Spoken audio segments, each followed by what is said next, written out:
علیکم ناظرین، آپ دیکھ رہے ہیں الرٹ نیوز پاکستان اور آپ کو الرٹ نیوز پاکستان میں خوش آمدید کہتے ہیں۔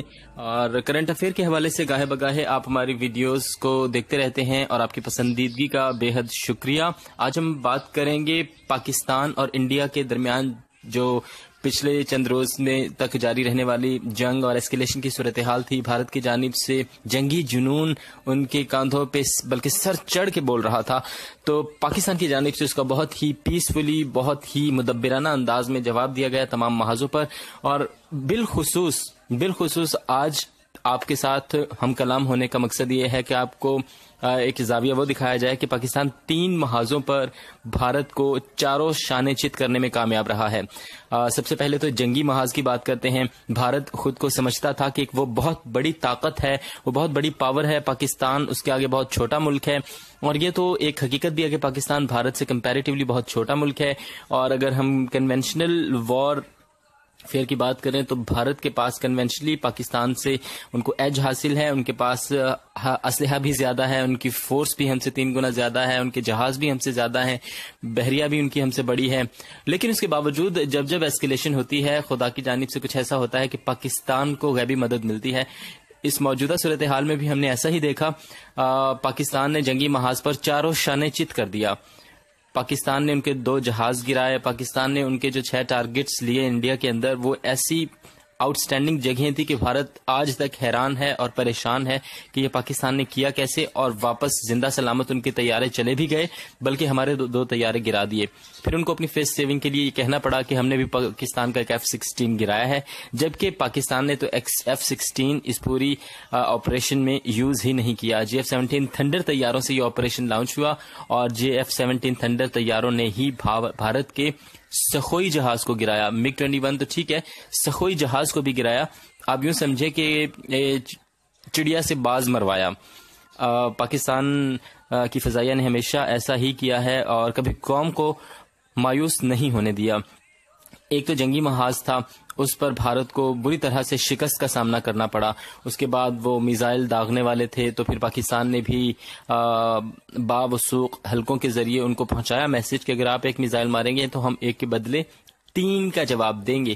اور پھر سلسلہ کہاں جائے گا یہ پھر نہ آپ کو پتا ہوگا نہ ہمیں پتا ہوگا۔ اسی طرح 3 محاذوں کی ہم نے بات کی۔ پہلا جنگی محاذ تھا اور دوسرا سفارتی محاذ تھا۔ سفارتی محاذ پہ بھی پاکستان نے بھارت کو پلٹ کے رکھ دیا ہے، اور دنیا میں بھارت، وہ کہتے ہیں نا کہ ایک چال یہ چلتے ہیں اور دوسری تدبیر خدا کرتا ہے، اور خدا کی جو تدبیر ہے وہ بالکل بہتر ہوتی ہے۔ بالکل اسی طرح سے بھارت نے پاکستان کو پچھلے 10-20 سال میں دنیا بھر میں آئسولیٹ، تنہا کرنے کی بھرپور کوششیں کی اور کثیر سرمایہ خرچ کیا، بہت زیادہ فزیکل ایفرٹ انویسٹ کی۔ اس کے باوجود خدا کی کرنا ایسا ہوا کہ اس جنگ میں جو کہ حالیہ ایسکیلیشن تھی، اس میں پاکستان نے بھارت کو سفارتی محاذ میں یوں سمجھیں کہ تنہا کر دیا۔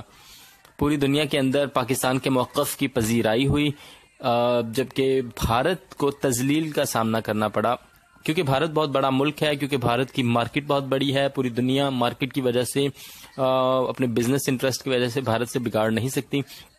اس وجہ سے کھل کے تو دنیا سامنے نہیں آئی، لیکن جو اشارے ملے اس سے سب سمجھ سکتے ہیں کہ بھارت کو اس پوری سفارتی جنگ میں کتنی ہزیمت اٹھانا پڑی اس معاملے میں، اور پاکستان کی موقف کی ہر ملک میں تائید کی گئی۔ اسی طرح سے جب OIC اسلامک ملکوں کی اس تنظیم کا اجلاس ہوتا ہے دبئی کے اندر، تو اس میں بھی پاکستان نے تو بائیکاٹ کیا کہ آپ نے بھارت کو کیوں بلایا ہے، لیکن اس میں بھی بھارت کو ہزیمت کا سامنا کرنا پڑا، اور OIC نے پہلی بار کشمیر پر بھارتی مظالم کا ذکر کیا اور کہا کہ بھارت انسانیت کے ساتھ سفاکانہ مظالم جاری رکھے ہوئے ہے، جس کو لے کر بھارت میں بہت تنقید ہوئی، کانگریس کی جانب سے بہت زیادہ تنقید ہوئی مودی صاحب پر، اور سفارتی محاذ پر اسی طرح سے دیگر ممالک کی جانب سے بھی رد عمل آیا۔ بھارت کے میڈیا کو بہت کوسا گیا، بہت برا بھلا کہا گیا دنیا کے اندر، جبکہ اس کے برعکس پاکستانی میڈیا کو پذیرائی ملی۔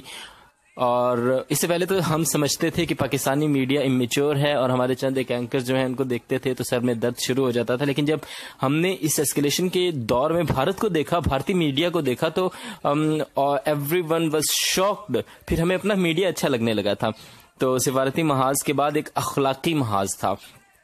اس اخلاقی محاذ پر بھی پاکستان نے جیت حاصل کی، پاکستان فتح سے ہمکنار ہوا اور بھارت اخلاقی لحاظ سے انتہائی پستیوں میں جا گرا اور اخلاقی شکست کا سامنا کرنا پڑا، کیونکہ پاکستان کی جانب سے ان کو خیر سگالی کا پیغام دیا گیا. پاکستان کے اگر DGISPR منہ کھولتے تھے تو وہ کہتے تھے کہ ہم بھارت کے ساتھ پیس چاہتے ہیں، ہم جنگ نہیں چاہتے، اور بڑے مدلل انداز میں انہوں نے بتایا. اگر آپ ان کی پریس کانفرنس ہمارے چینل میں پر موجود ہیں سنیں، اور آپ نے آلریڈی سن رکھی ہوں گی، تو آپ بہت بہتر طریقے سے اس بات کا اندازہ کر سکتے ہیں کہ پاکستان ایک مدبرانہ جواب دیا. DGISPR منہ کھولتے تھے تو وہ ایک مدبرانہ بات کرتے تھے، پیس کی بات کرتے تھے، پیس جیسچر کی بات کرتے تھے، اس خطے میں امن کی بات کرتے تھے. وزیر اعظم اگر بولتے تھے تو وزیر اعظم بھی پیس کی بات کرتے تھے، ان کو ایگزامپلس دیتے تھے، دنیا کی تاریخ دکھاتے تھے کہ جنگوں سے پرابلم کبھی بھی سالو نہیں ہوئے. تو ہم نے ان کا پائلٹ بغیر کسی شرط کے، بغیر ان کی ڈیمانڈ کے واپس کر دیا. اس کو لے کر دنیا کے اندر پاکستان کی بہت تعریف کی گئی، پاکستان کے وزیر اعظم کی بہت تعریف کی گئی، پاکستان کی فوج کی بہت تعریف کی گئی. دوسری جانب بھارت کو اس میں بھی شکست کا سامنا کرنا پڑا، اخلاقی پستی کا ثبوت دیا انہوں نے، اور انہوں نے جیسچر کو ویلکم کرنے کی بجائے کہا کہ پاکستان کسی دباؤ کی وجہ سے پائلٹ کو واپس کر رہا ہے. اس کے بعد پھر پائلٹ نے جس طرح سے پاک فوج کے اس کی ایٹیٹیوڈ کی تعریف کی اور پاک فوج کے ٹریٹمنٹ کی تعریف کی، وہ ایک حیران کن بات تھی بھارتیوں کے لیے، بھارت واسیوں کے لیے. بھارت کے عوام بھی سوچنے پر مجبور ہو گئے کہ یار پاکستان کی جانب سے تو کوئی سخت بات آ ہی نہیں رہی، نہ ان کی فوج سخت بات کرتی ہے، نہ ان کے وزیر اعظم یا سیاسی قیادت جو ہے وہ سخت بات کرتی ہے، ان کی ملٹری اتنا اچھا سلوک کرتی ہے ہمارے ساتھ. ہمارے اداکار، ہمارے اسپورٹس مین، ہمارے ایون اب پائلٹ جو بھی پاکستان جاتا ہے وہ گرویدہ ہو کر واپس آتا ہے. آپ اوم پوری کو دیکھ لیں، آپ سدھو کو دیکھ لیں، آپ ابھینندن کو دیکھ لیں، بھارت کا جو بھی پاکستان آتا ہے وہ پاکستانیوں کے اور پاکستان کے ٹریٹمنٹ کی اور ان کی محبت اور ان کی لگن اور ان کے لگاؤ کی تعریف کرتا ہے. تو بہت سے سوالات اٹھے اور یہ ساری صورتحال کا پاکستان کو فائدہ ہوا. خدا نے پاکستان کو سرخرو کیا اس پورے معاملے پر، اور جنگی محاذ میں ہم نے ان کے طیارے بھی گرائے، ان کے سارے معاملات آپ کے سامنے ہیں. LOC پر ان کو بہت زیادہ ٹف ٹائم دیا. بحریہ کی بات کریں تو ان کی سب میرین کو ڈیٹیکٹ کیا، جو کہ ایک بہت بڑا کارنامہ ہے. اور یہ ساری صورتحال ہے، اور اسی طرح سے اگر آگے بھی بھارت چاہے گا کہ وہ پاکستان کی طرف میلی آنکھ سے دیکھے، تو شاہ محمود قریشی جو ہمارے وزیر خارجہ ہیں، پرسوں انہوں نے بھی یہ کہا کہ بھارت اگر دوستی کا ہاتھ بڑھائے گا تو ہم اس ہاتھ کو تھام لیں گے، اور اگر وہ مکہ دکھائے گا تو ہم اس ہاتھ کو توڑ دیں گے. تو بالکل پاکستان کی جانب سے یہ ہے. ناظرین، آپ نے الرٹ نیوز کی یہ ویڈیو بھی دیکھی، امید ہے آپ کو پسند آئی ہوگی. آپ کو کیسی لگی فیڈ بیک دیجیے گا، نیچے کمنٹ کیجیے گا، لائک کا بٹن دبائیے گا تاکہ ہم آپ تک اپنی ویڈیوز پہنچاتے رہیں. اور خاص طور پر ہمارے چینل کو جن دوستوں نے ابھی تک سبسکرائب نہیں کیا وہ پلیز سبسکرائب کر لیں، اور بیل آئیکن کا بٹن ضرور دبائیں تاکہ ہماری تمام ویڈیوز آپ تک بر وقت پہنچتی رہیں. شکریہ. السلام علیکم ناظرین.